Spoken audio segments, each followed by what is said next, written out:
guys, Stan here from Rocky Creek Homestead. So the last video I just kind of briefly explained to you why we're doing what we're doing. That was a really fast explanation because really most people don't want to sit there and listen to a huge story. You really want to get into what's entertaining or what's going to benefit you in terms of learning kind of what you may or may not want to do. So to jump right into that, this week I want to talk to you about chickens. Chickens, they joke online about it being the gateway drug to farming or homesteading, and truthfully I think there's a lot of factual basis in terms of that, because I had raised beds and I had gotten chickens, which to me was a huge undertaking in my opinion. Luckily I knew a friend of mine who as well has chickens already, and I got to go to his house and see what he did in conjunction with those videos that I got to watch, and kind of help guide me to what I should do. Now, one thing I've learned though, when you watch a lot of YouTube channels and other people, or you get opinions, everybody has their opinion. But what you need to understand is what works for you doesn't necessarily work for the next person. And I have tried many options. And at the end of the day, I have found a very simple setup that works for me. Now, I'm not an expert, like I said in the last video. I had no experience doing this. It's been a lot of trial and error, and my hopes is that I might give you some ideas of what you may be able to do if you choose to do so, or if you're already doing it, might give you an option that's maybe cheaper, simpler, might work better for what you have going on. So to start out with, if you go to any farm store or hardware store in a lot of areas right now, now's the time when they have a lot of baby chicks for sale. And people buy them, sometimes knowing what they're getting into and sometimes not really having any idea. So I want to start out, we're going to talk about chicks all the way up to chickens and some basic guidelines for caring for them. So you're at the farm store and you just got your baby chicks. Key essentials to any livestock animal, because the thing is, remember, these are animals. You need to take care of them. You can't neglect them, and you got to take care of their needs. And so obviously food and water is always an essential part. So they sell these right here at the stores for baby chicks or chickens, and they're just screw-on bases. And this one is really small, and it's made for baby chicks so they can't drown. You can get bigger ones. If you do, you might put a couple stones in it because they are at risk of drowning. I personally use this one for only about the first week and a half, and then I transfer them to a slightly larger one, which you'll see when we go and look at our baby chicks here after a little bit. But the feeder and water are the same containers, they just have interchangeable bases. So you get two of these maybe run about $5, these maybe about $3, so $8, about $16 in total. You'll have your feeders and your waters for while they're baby chicks. I'm usually able to use these for about the first 5 to 6 weeks of their life, changing it daily. And then after that, you have to upgrade to a larger one, or you're going to be changing it constantly. But they're basic. You just fill them up, put the top on, and then you just screw it down, and then you turn it upright. Has a little spot here where the water will self-flow as it reduces. So that's for your baby chicks in terms of water. Now, for feed, there are different feeds. You start out with chick starter feed, and you use that. So that's going to be what you're going to need to buy initially. And you can continue to feed them chick starter feed until they get quite a bit older. As they're getting closer to laying age for a hen, then you will switch them over.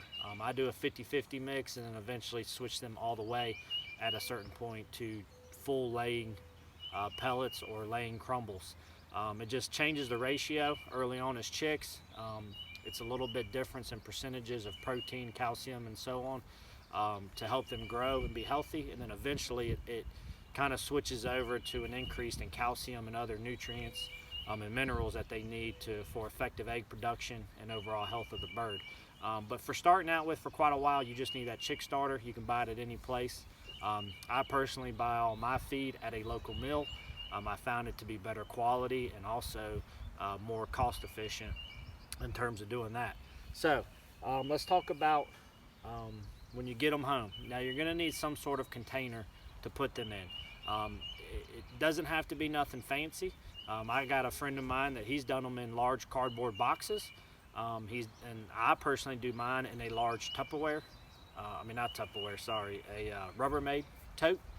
And inside that tote, chickens have a natural instinct to want to roost at a certain point, usually within about 2 weeks.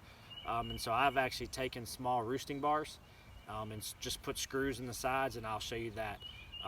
You'll also need some form of a bedding material. The best that I have found is pine shavings.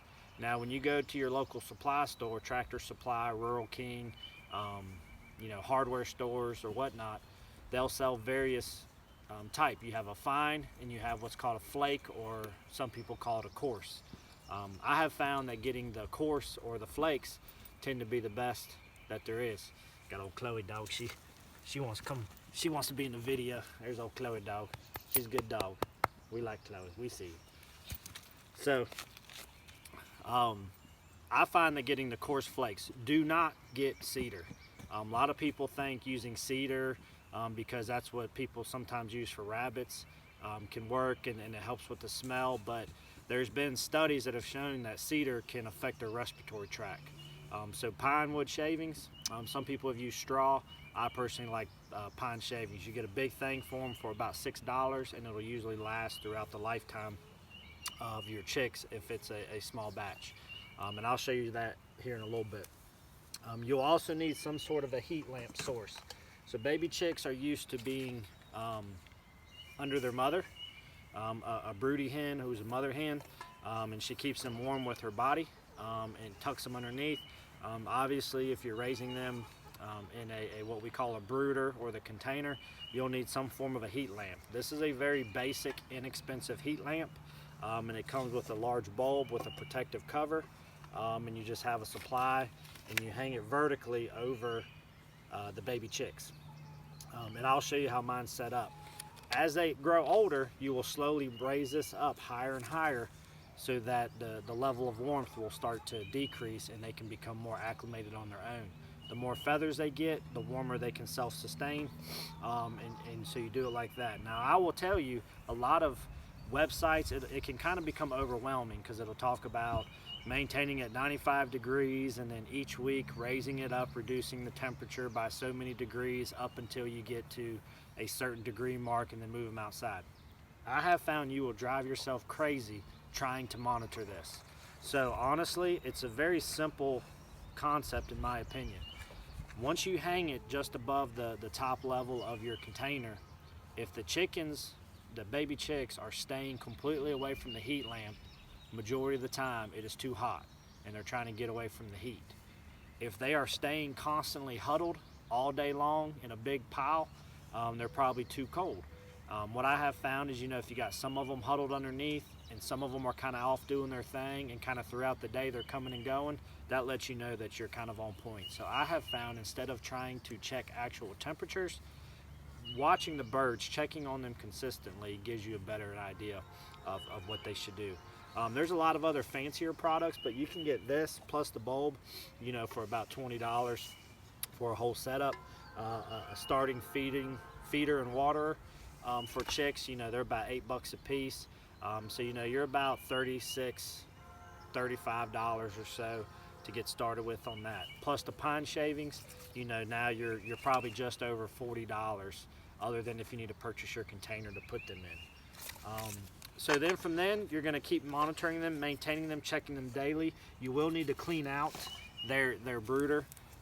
I do mine once a week. As they get older, I'll start doing it about every couple days, if not every other day, up until getting them outside.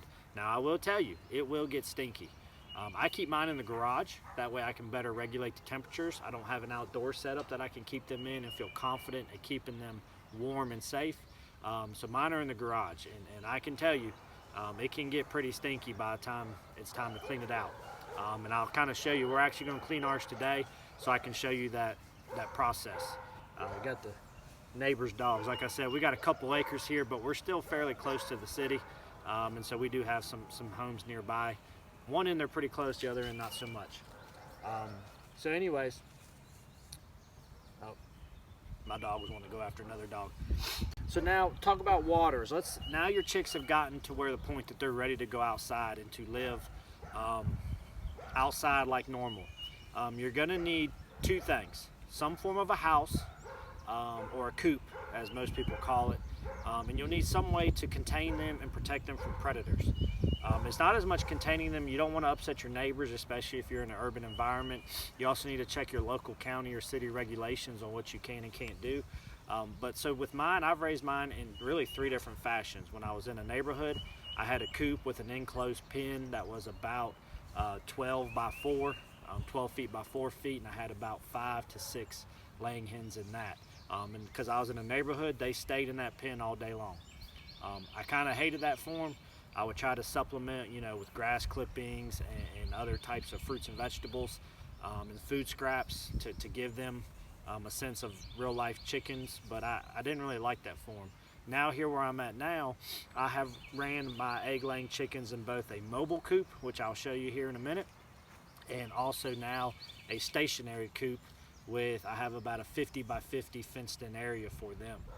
With the mobile coop design, it was pretty neat because I can move them to new grass about every other couple days or every week, and they really like that. Now it's more labor intensive, and I'll explain in the future here why I've transitioned my egg laying hens to a stationary setup moving forward for the time being. So then once they're full grown too, you need various feeders and waterers for bigger chickens.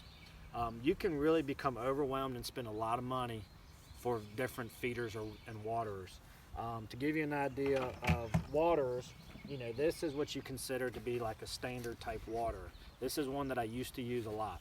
And basically you fill this part up with water, you put the top on it, and you screw it on, and when you flip it over, it functions very similar to a baby chicken waterer. And you can hang it or you can put it. I had found these to kind of be a pain because this being clear, the water can get hot, it can get kind of nasty in there, as with this part, and so I was constantly cleaning this and emptying it out all the time. In the winter time, these would freeze up, and it was just, I dealt with it for years, but now I don't like it anymore, and these aren't the types that I use very often. You also have what they call nipple waterers, which is, this is a version of one where it hangs and the chickens can peck right here and it drops water and they drink that way. I use this a lot at my old setup in the neighborhood that I lived in, and it worked really well. I transitioned from this one to this one, and I actually was very pleased with this one for the most part. It wasn't near as much of a cleanup. The chickens seemed to really like it, and the great thing was it has this top part, and when I needed to refill it, other than if I needed to clean it, I just pop that off, run the garden hose in there, and I could top it off without ever having to remove it. So it worked out really, really well. Another type is a cup style water, which is this right here. I have seen people basically, they peck this and this cup fills up with water from here and they keep getting water that way. I personally, some people have had great success with this. I'm not saying that this one doesn't work. This is what I tried before I tried the nipple water, but for whatever reason, either I didn't give it enough time or what, but my chickens that I had at that time, they didn't use it. Maybe I didn't give it enough time, and I didn't want to run the risk of them going without water because it was in a peak of a summer. And so I really did not have success with this one, but there are people that do. I talked about Jason over at Cog Hill Farm in my last video. He uses several of these and it works great for him. I've read that ducks tend to do better because they have a wider bill and that they hit this more often, where my chickens kind of tended to just go around it, and I don't think they pressed it enough to get enough water flow. So that's another type. So I show you all those waterers to come back to, probably between those waterers and the other ones that I have in my garage, I have probably spent $80 to $100 in various waterers over the years. And I say that because I've come full circle to using nothing more than, this one's really dirty because this used to be a feed pan for the pigs, but this is a black rubber bowl that you get at any feed store or farm store. And a bigger one like this that I have in my chicken pen now, I think costs $9. And the great thing about these are I give them new fresh water every day. I have a watering can that is the exact same water level as what their bowl will hold, And even in the hottest of days, they maybe drink it down halfway. And so every morning when I come out to let the chickens out and to check on them and to make sure that they're good, I dump this out, I pour a new watering can in it, and it takes me about 5 seconds. I clean it out every so often. You can kind of tell it'll start to get a film, and that's your sign that you need to clean it out. And I found the chickens drink far more water having a larger free source water bowl than one of these thin rims. So after spending almost $100, I found out that a $9 rubber tote has been the way to go. And in the winter time, when it freezes, when I come out in the morning, I flip it over, I stomp on the back with my boot, because you can't break these things, and I pour new water in it. And with the sun shining and with the black bowl, it's extremely rare that it will freeze up before they go into the coop at night. Usually when it freezes, it's overnight while they're in their coop, and it doesn't really affect anything. So I say that because, so for now on, I can assure you this is the route that I'm going for watering my chickens moving forward, and it was far cheaper than what these other options are. And truthfully, I think my chickens are getting fresher, better water. Now, for feeders you don't get too near as fancy as in terms of the waterers. Some feeders that I've had over the days, this is your traditional metal type gravity fed feeder, and they peck here, and you can change your different heights to how they get it, but basically fill the top and they get the feed from this. This one done great. I don't have any issues with this feeder. It's a good feeder. I use a very similar style to this right now with my chickens now. It's just like a plastic style one, but I would use this one any day just as well. And when I go out of town, I've used this one as an additional feeder to make sure that they have plenty of food while I'm gone. You also have homemade feeders. This right here is a feeder that I made using PVC pipe in a 5-gallon bucket, so I could give them 5 gallons of food. The chickens stick their little head in the pipe here and grab their food, and you have almost next to no waste. You'll find that chickens, they'll stick their beaks in there and knock the food around. So that's why I buy pellet food. I used to buy crumbles thinking it was easier for them to eat and digest than it might be. However, there's a lot of waste involved with crumbles. So now I feed the chickens pellets and have for probably the last 2 years. But this feeder worked really good when I was out of town. I think it maybe cost me $10 to build, but I really only use this one because only 2 chickens can access at a time, although it holds a lot of feed. So usually I use this only when I go out of town, and I will give them this in conjunction with their normal feeder, so everybody always has access to food. But if in a worst case scenario, food got low, they would have food for plenty of time with this feeder right here. And the last thing I'm going to talk about is you'll see things like these. This is just one company that sells supplemental stuff for the waters for chickens and chickens' overall health. These ones are electrolytes. These ones are probiotics. When I was cleaning up some of my stuff, I actually came across these. They expired back in 2018. But I didn't use them because I have found that just as with these and what you pay for them, not saying that they don't work. They work tremendously. I used them on baby chicks, raising them for the first 2 years. But doing research and watching other people's channels, I had found that I could get the same effects using standard products that I have at home. One of the best being apple cider vinegar if it has the mother in it. You can tell usually it has that floating stuff in the bottom, but adding a little bit of that to the chicken's water helps tremendously with their health, especially when they're young babies. So you can use these things. They're not crazy expensive. You know, they're maybe about $2.50 a pack or something. It's not going to break your bank by no means. And most of the time you only need to use about a half of it to each time you do a chick's water. I've used this before if I had a sick chick and I'm trying to bounce it back. But for the most part, that apple cider vinegar does a tremendous job on its own. So I hope that gives you a little bit of pointers in terms of what you may need, what you won't need. If you're like me, I learn better by seeing it. Seeing is believing instead of talking. But for those of you that talking helps, I wanted to share that with you.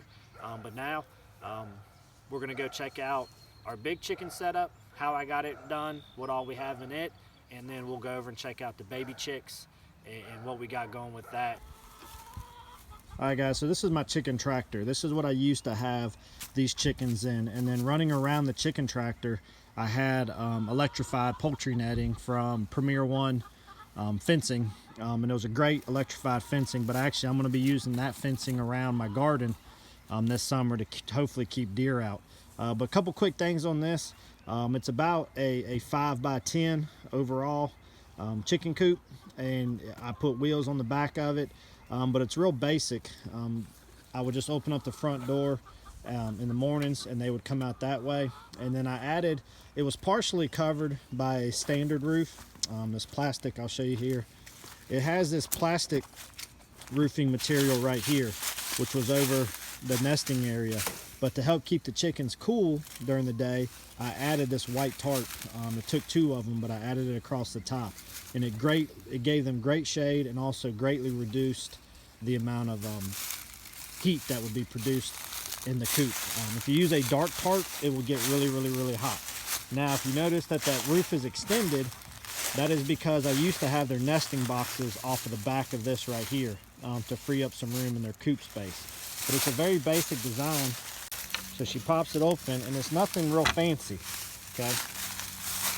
I had this box in here because I had these old nesting boxes were blocked out. Get those out. Keep that out of the way.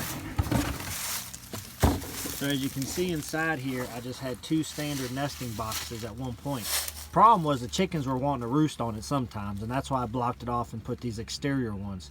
And when they were roosting, they were pooping in it, and it drove me crazy. So I ended up just blocking those off completely and ended up giving them the nesting boxes on the back. And then when you come over here, I had 3 different roosting bars, and they basically could come right up from inside their normal part of the coop, come in from underneath, and jump up on the roosting bar at night. And so that's how that kind of worked out. The big reason why we're not using this mobile coop for them anymore is actually me and a friend of mine have ordered 30 broiler chickens, or also would be meat chickens. And so we're gonna dive into the world of trying to raise our own meat chickens. We're gonna process them, and we're gonna go through that whole thing. So I'm gonna document that. I've never done that before, but hopefully, like I said, it might go terrible and you'll learn from that, or it might go really well, and hopefully you'll learn and be inspired from that as well. So stay tuned for that. All right guys, so this is our chicken coop setup here that we have. There's old Madison checking things out. That's her favorite chicken right there. What's the name of that chicken? Spotty.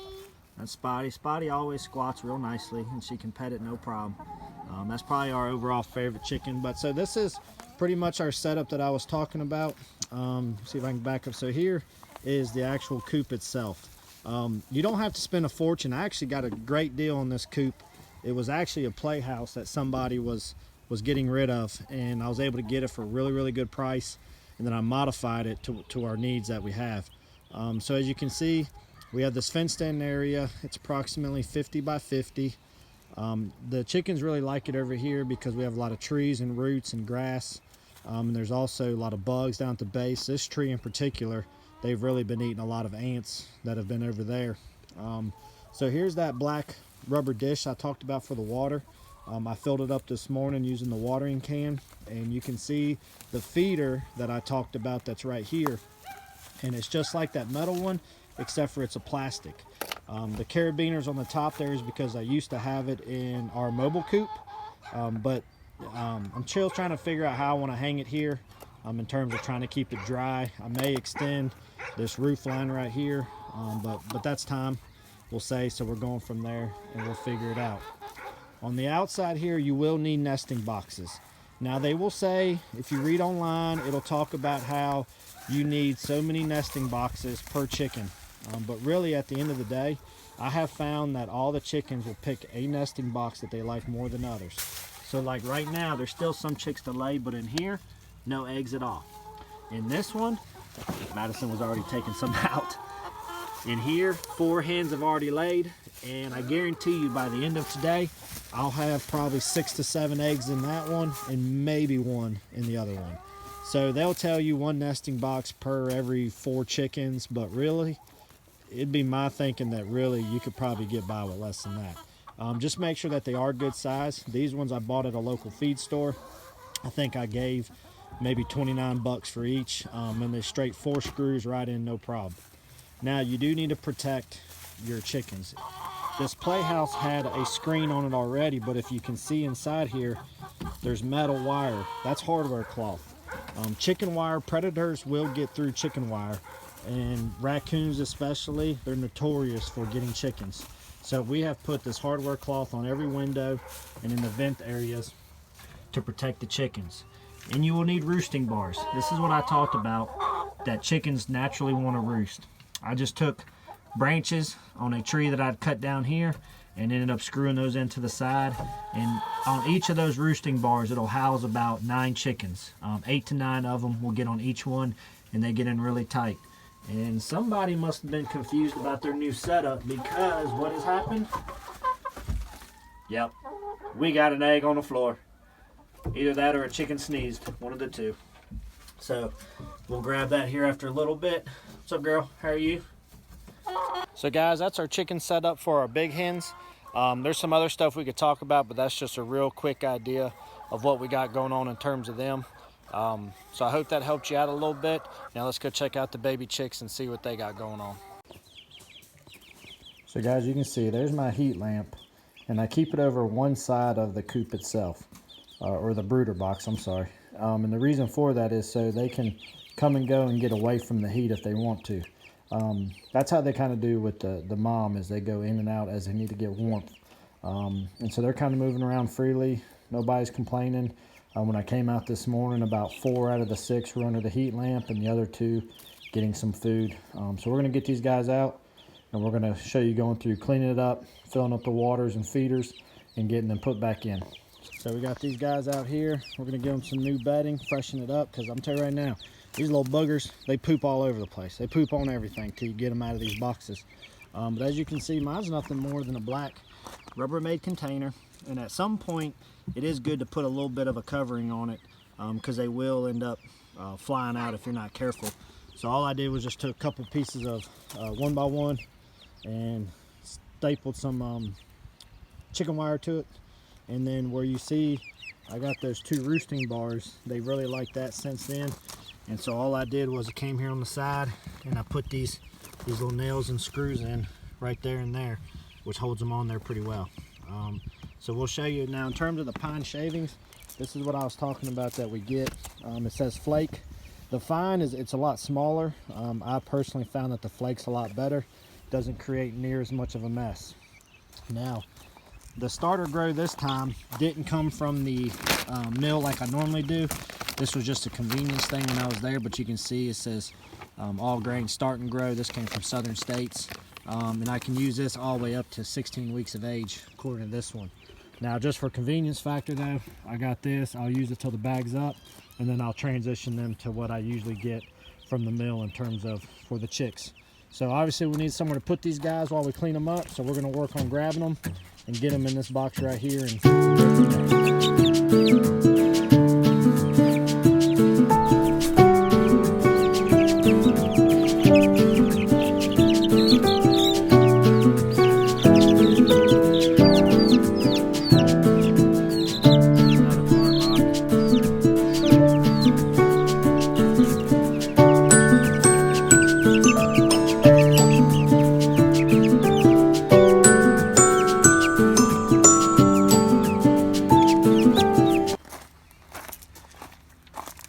Alright, so like I said, just unscrew the base like that. I got this little food grade hose. We just give it a good little quick rinse. Usually about every couple of weeks I'll do a deep cleaning on it, but for right now we'll just do a little quick rinse on it. Give them some fresh water. And like I said, you just take your little top, screw it back on, flip it over. Just take your little cup. I find it's easier just to use my actual feed scoop to pour it in and fill it up. Otherwise you get a whole lot come out at one time. Get her filled up. Take your base, pop it right in there. Gravity fed feeder. Waters.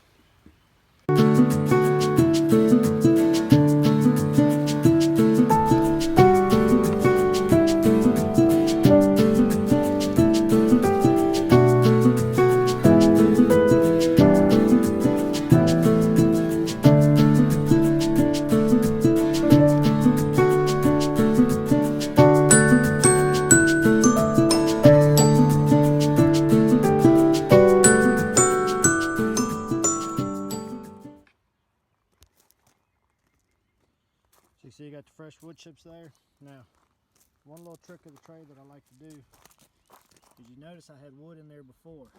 Is I found if you take this wood and you put it in here in the thing like this for your feeder and your water, you tend to get less shavings thrown up into the actual thing. 2x4s work the best because it gets it up higher, but this is the only thing I got right now until I can get those other ones cleaned up. So we'll get the feeders and waters put on those and we'll be ready to rock and roll. Feeder. Water.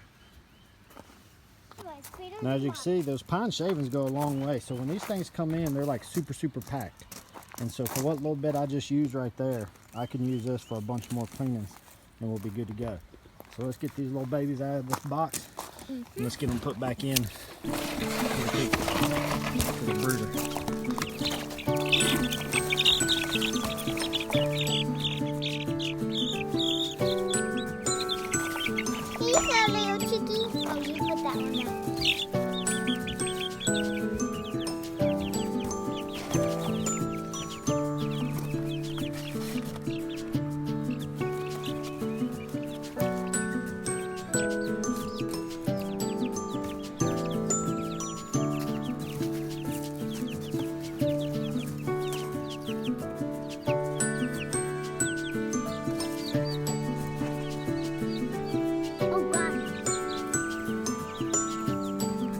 Left. Yeah.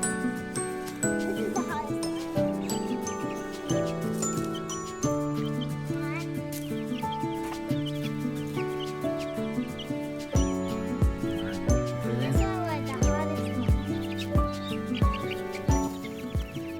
So guys, I hope you're able to learn something today about chickens. There's a lot more topics to discuss that we could have got into.